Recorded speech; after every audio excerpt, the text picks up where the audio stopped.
Hello folks, and welcome back to more fictional fracases on Grudge Match Unlimited, the show that finds all the most beloved characters of different fandoms and allows them to come together to throw down and determine who is best.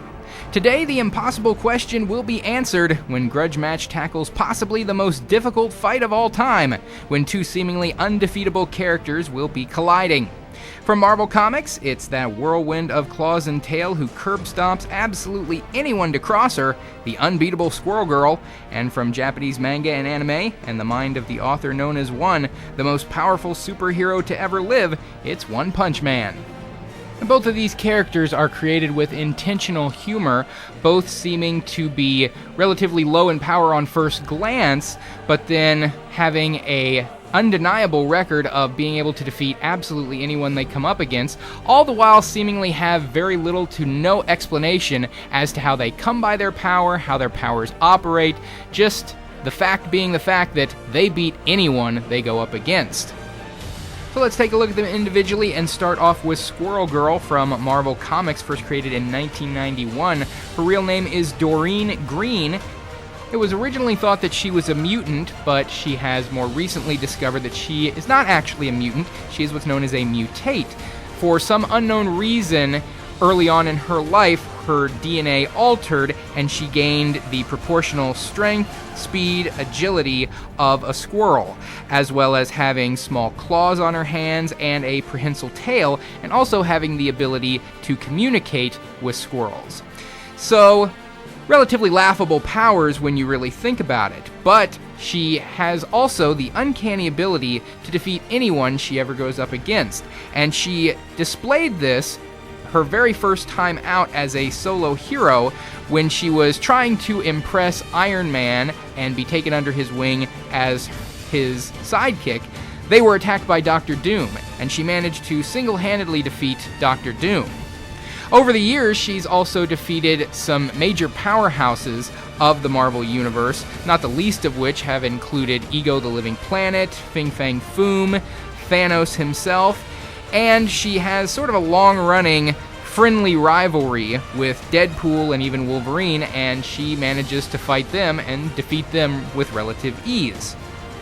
She may be most famous for being a member of the Great Lakes Avengers, which is a team of superheroes with all relatively lame superpowers, but she has in more recent days become a full-fledged member of the Avengers. For a while, she was the nanny of Luke Cage and Jessica Jones' daughter, Dani, and also her protector for a good amount of time, and in current comics, she's a member of the US Avengers on the same team with the current Red Hulk and Iron Patriot and Sunspot. The humor in Squirrel Girl lies in the fact that even though she does have superhuman abilities, strength, agility, speed, these are not heightened to any massively impressive degree.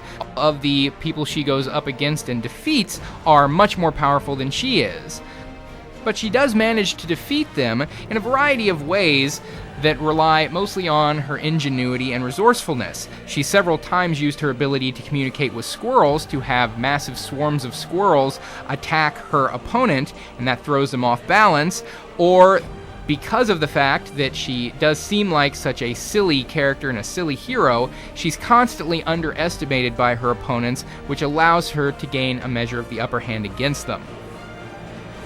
One Punch Man, created in 2009, doesn't actually go by the name One Punch Man in the manga or the anime. His real name is Saitama, and that's the name he generally goes by. His backstory is that he was unemployed and looking for a job in the business industry one day when a monstrous creature known as Creblante was attempting to kill a child who had defaced his carapace and had drawn nipples on his body when he was asleep. And Saitama saved the boy and managed to kill Creblante.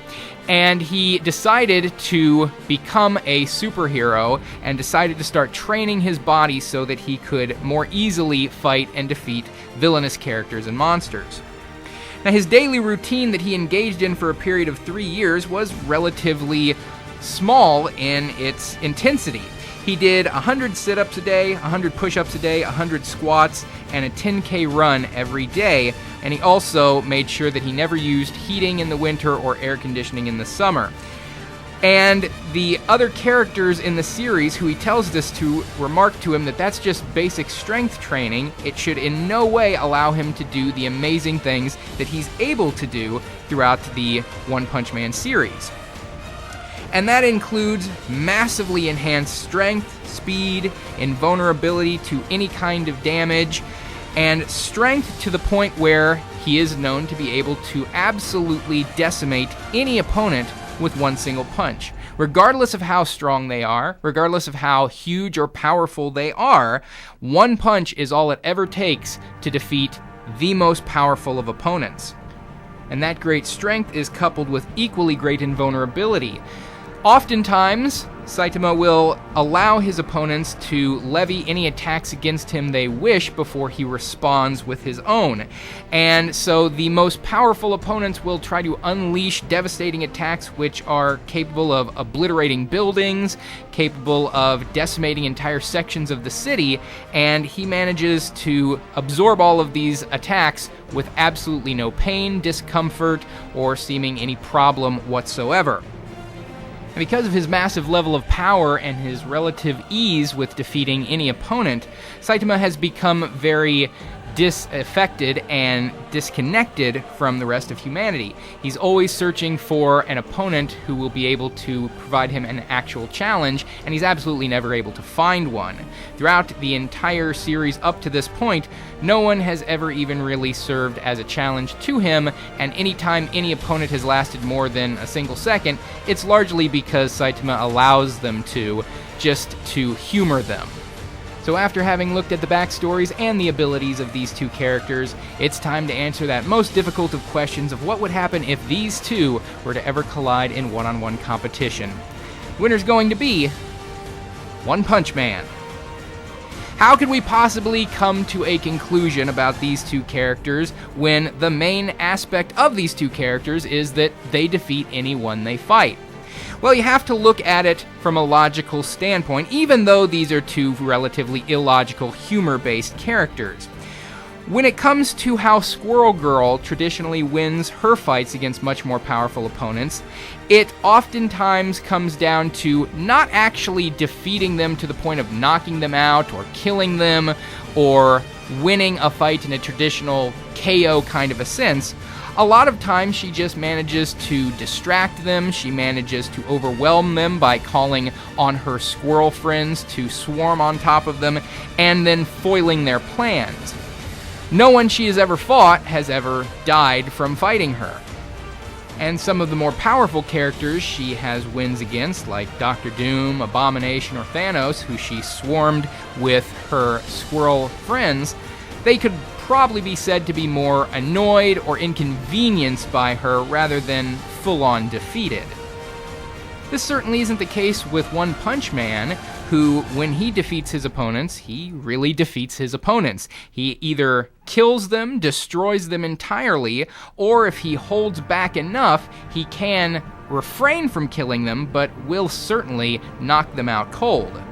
Now, given his incredible level of invulnerability, anything that Squirrel Girl could possibly do to him would be completely ineffective. She could summon an army of squirrels to swarm him, and that would be inconvenient for him until he basically decided to knock them all off and continue the fight. Her strength and her agility and the claws that she has because of her squirrel powers would not be very effective against One Punch Man. Now, he might take pity on her and not deliver a killing blow because he doesn't like to kill humans if he can avoid it, especially if he doesn't view them as specifically being bad or evil or deserving of it, and he probably wouldn't when it comes to Squirrel Girl, but he would certainly be able to deliver a pulled punch that would knock her out and give him the win. So Saitama, One Punch Man, is going to take the win of this Grudge Match Unlimited.